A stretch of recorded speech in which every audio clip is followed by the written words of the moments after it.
મારું નામ દીપિકા નરેશ પટેલ છે. અમને કલેક્ટર સાહેબે કીધું છે કે તમારા જેટલામાં જૂના પુરાવા છે એ તમે રજૂ કરો અને કીધું છે કે તમારું ઘર નહીં તૂટશે એવું બી કીધું છે અમને કે તમારું ઘર જે જગ્યા પર છે એ જગ્યા પર તમને જ તમને મળે એવું કીધું છે કલેક્ટર સાહેબે. અને એના માટે અમને કીધું નથી કે તમારા ઘર માટે અમે નોટિસ આપી છે. જે અમારું ઘરથી છે બીજા દૂર મંદિર છે એવું છે એના માટેની માંગણી કરી હતી એવું બી અમને કલેક્ટર સાહેબે કીધું છે. અને એવું કીધું કે તમારા જે જૂના પુરાવા છે એ તમે રજૂ કરો અને તમારા ઘર નહીં તૂટશે એવું બી કીધું છે. કઈ જગ્યાએ અને કેટલા પરિવાર રહે છે? અમે 40 થી 70 પરિવાર ત્યાં રહીએ છીએ.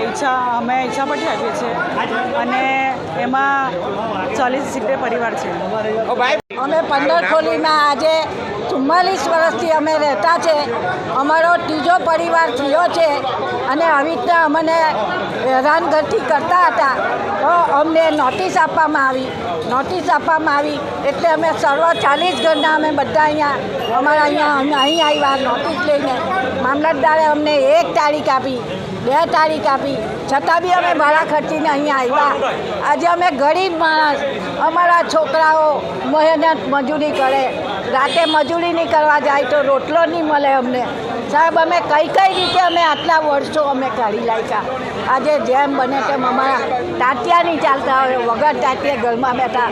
આજે નાના છોકરાને મારે મહેનત કરવા મોકલવા પડે છે.